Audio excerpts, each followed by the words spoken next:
What's up mga kaayos? So, andito tayo sa AOS stage and mag-i-interview tayo ng mga artists. Kasi itatanong natin kung kamusta yung naging experience nila nitong February 14, Valentine's Day. Kung hashtag kilig to the max ba? Malalaman natin yan.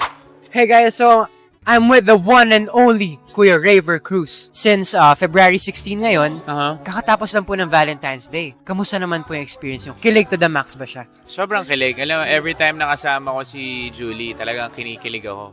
Kasi nga, Grabe. mahal na mahal ko siya. Pero simple lang ginawa namin. Nag-book lang ako ng dinner date with her and then nag-movie night na kami. Teka lang Ganun. guys, kinakabahan ako. Wait lang. Hi po. So, may short question lang po para sa inyo. Since ang araw po ngayon ay February 16, kakatapos lang ng Valentine's Day. Gusto ko lang po itanong kung kamusta ang experience nyo ng Valentine's Day.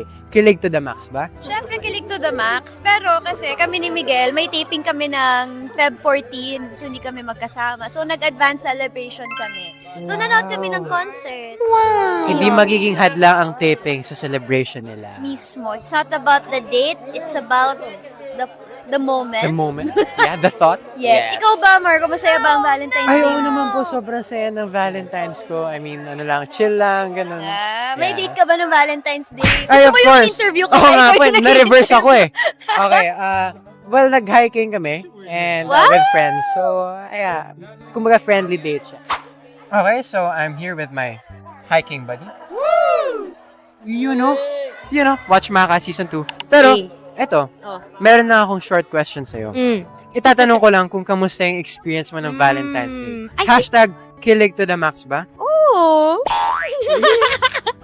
O Yes hindi, kasi naman. syempre, kinikilig ako talaga every Valentine's Day kasi it's my birthday. Yes. So, I get to celebrate another year of life and a life that's full of love and Grabe, so as in joy sakto and February 14. walang part sa buhay ko na hindi ko naramdaman yung pagmamahal ng mga tao. And syempre, best. pagmamahal ni Lord talaga sa Happy for you, pare. That's Ikaw, nice. baka masaya yung Valentine's Day. Yung Valentine's Day ko, medyo chaotic siya kasi yung mga kasama ko, parang Pero parang may naabot ka eh. may naabot ako. Sumakses ka eh. Oo, di ko alam. Sumakses Tsaka may pala ako. kasama ka sa pag-success na yun eh. Oo nga eh. Di Sino ba? kaya yung mga kasama ko sa pag-success? No, pero Well, ayun. Sure. Sure na akong kilig to the max ang kanyang Valentine's Day. Oo naman. Guys, Yes, come on. sir. February 16 ngayon. And nung February 14, Valentine's Day, di ba? Hashtag kilig to the max ba yung Valentine's Day mo?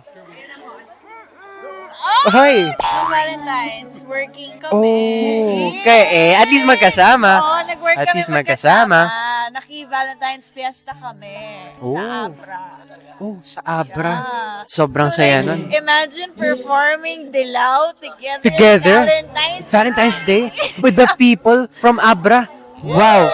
Grabe. Sure akong kilig to the max yun. Ah. Siyempre, meron na rin simple dinner after. Di mo mawala yun, syempre. So, meron lang akong short question para sa inyong Short. dalawa. Okay. Since February 16 ngayong araw, kakatapos lang ng Valentine's Day. Anong ginawa nyo anong experience nyo ng Valentine's Day? Ako, syempre, masaya lang ako kasi kasama ko yung pamilya ko, yung mga kaibigan ko. At si Sino? si Francis. Oo. Kasama ba tayo nun? Ayun, kasama ko yung pamilya ko, yung mga kaibigan ko.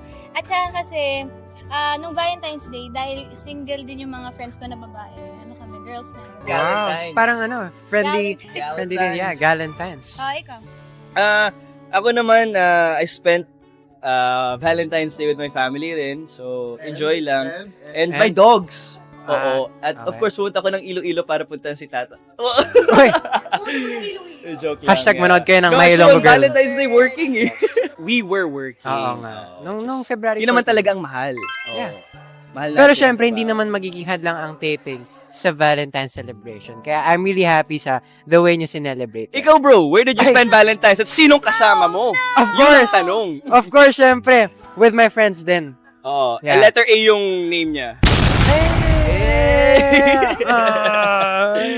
That's it! Letter A kasi All Out Sunday. All Every Out Sunday po yan Sundays. mga kapuso. Hashtag kilig to the max. Thank you!